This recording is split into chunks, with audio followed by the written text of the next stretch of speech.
5 राज्यों के चुनाव के नतीजा आने के बाद बिहार के मुख्यमंत्री नीतीश कुमार और उनकी पार्टी पूरी तरह फजीहत में पड़ी हुई है। नमस्कार, मैं विकास और आप देख रहे हैं चौकस भारत न्यूज। बिहार के मुख्यमंत्री नीतीश कुमार क्यों, आप भी सुन के चौंक गए होंगे। ये तो चुनाव बिहार के विभिन्न राज्यों की थी। मध्य प्रदेश, राजस्थान, तेलंगाना, मिजोरम और छत्तीसगढ़। 5 राज्यों में 3 राज्य पे बीजेपी की कब्जा होती है, वहीं तेलंगाना में कांग्रेस की कब्जा होती है और मिजोरम का आज काउंटिंग चल रहा है अभी। लेकिन बिहार के मुख्यमंत्री इस नतीजे आने के बाद क्यों फजीहत में पड़ गए होंगे। मैं आपको एक डेटा पेश करूंगा।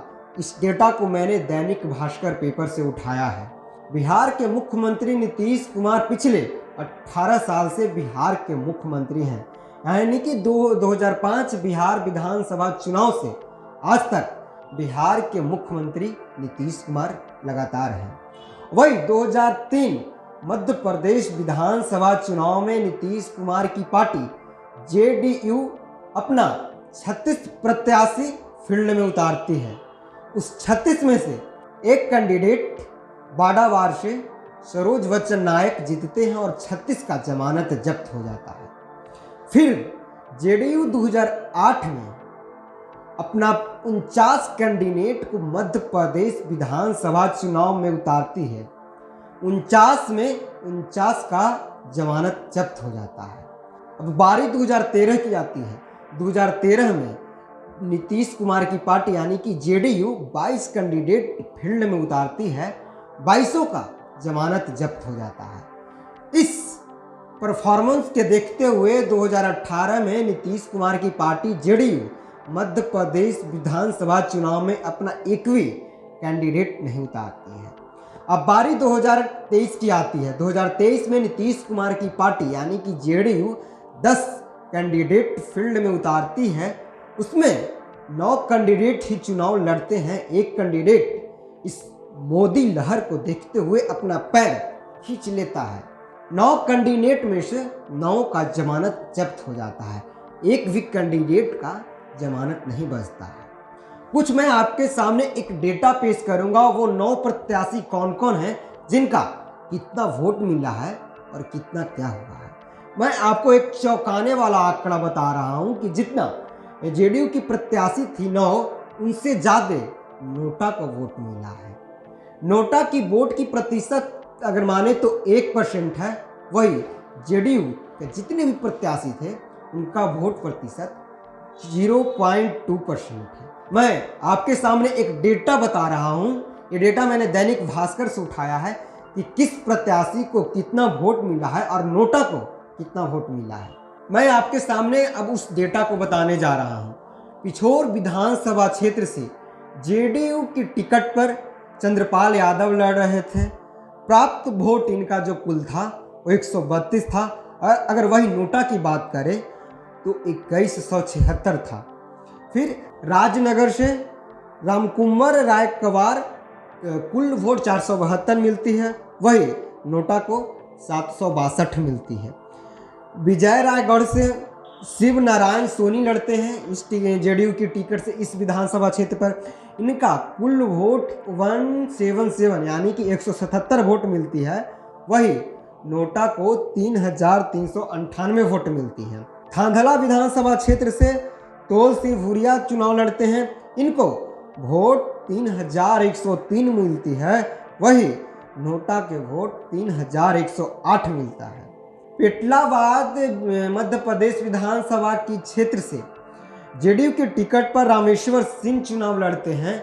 इनका कुल प्राप्त वोट 1001 है, वही नोटा की अगर बात करें तो 3562 वोट मिलती है। नरियावाली विधानसभा क्षेत्र में जेडीयू की टिकट से सीताराम अहिरवार चुनाव लड़ने के लिए उतरते हैं, लेकिन इस मोदी लहर में खुद का पैर खींच लेते हैं। अब अगला होते हैं गोटेगांव से। गोटेगांव विधानसभा क्षेत्र से प्रबोध कुमार मेहरा फील्ड में उतरते हैं। इनका वोट 242 मिलता है, वही नोटा के 2890 वोट मिलता है। बहोरी बंद मध्य प्रदेश विधानसभा की क्षेत्र भी है। यहाँ से जेडीयू की टिकट पर पंकज मौर्य चुनाव लड़ते हैं।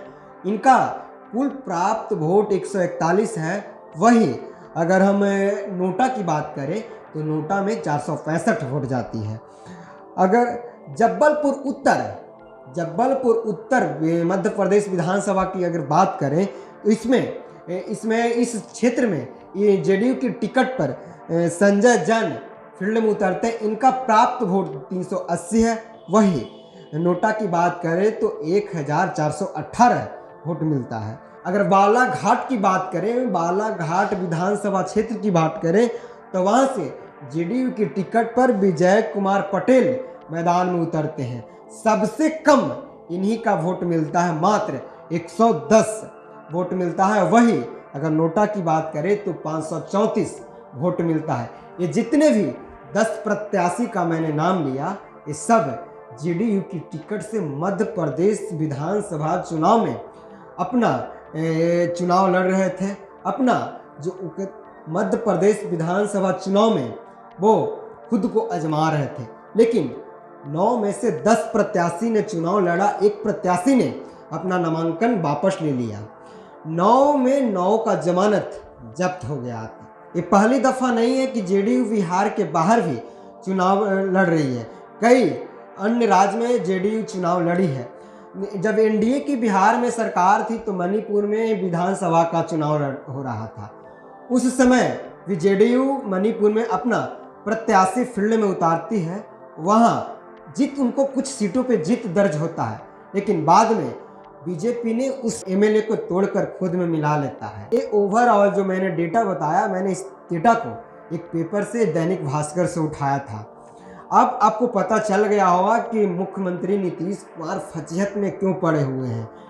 और अगर बात करें 2024 लोकसभा चुनाव के, तो देखा जा रहा था कि जो इंडिया गठबंधन बना है उसका जो एक पार्टी को जोड़ने के काम किए हुए नीतीश कुमार का अहम इसमें चेहरा था। सबसे पहला जो मीटिंग हुआ था वो पटना में ही हुआ था और ये मीटिंग बुलाने के काम बिहार के महागठबंधन सरकार यानी कि चचा भतीजा के सरकार का ही था। लेकिन जिस तरह से जेडीयू का मध्य प्रदेश विधानसभा चुनाव में परफॉर्मेंस रहा है, इस पर सोचने वाली, विचार करने वाली बात है। अगर बिहार बीजेपी की बात करें तो पटाखा, ढोल, नगाड़े, मिठाइयाँ बट रही थी। वही जेडीयू कार्यालय में पूरी तरह सन्नाटा छाई हुई थी। ये 5 राज्यों की चुनाव के बाद जो मैंने आंकड़ा जेडीयू के लिए जो पेश किया था, नीतीश कुमार की पार्टी है जो कि बिहार में पिछले 18 वर्ष से चलाते आ रही है। देखते हैं कैसा परफॉर्मेंस आगे रहता है। 2025 बिहार विधानसभा चुनाव के अब चंद महीने यूँ कहें कि बाकी रह गए हैं। अगर बिहार विधानसभा की बात करें तो लगभग 2 साल और बाकी रह गए हैं। देखते हैं कि कैसा नीतीश कुमार की पार्टी बिहार में परफॉर्मेंस देती है। अगर पिछला बिहार विधानसभा चुनाव की बात करें तो जेडीयू तीसरी नंबर की पार्टी उभर के आई थी। ये क्रेडिट कुछ चिराग पासवान के भी जाता है, क्योंकि जहां जहां नीतीश कुमार यानी कि जेडीयू का बिहार विधानसभा में कैंडिडेट उतरे थे, उस जगह पर लोक जनशक्ति पार्टी रामविलास यानी कि चिराग पासवान के भी प्रत्याशी उतरे थे और वही यानी कि एलजेपीआर ही नीतीश कुमार को तीसरी नंबर पार्टी बनाने की काम की थी। बहरहाल इस खबर में इतना ही। इस वीडियो अच्छा लगे तो लाइक कीजिए, शेयर कीजिए और मेरे चैनल को सब्सक्राइब कीजिए। धन्यवाद।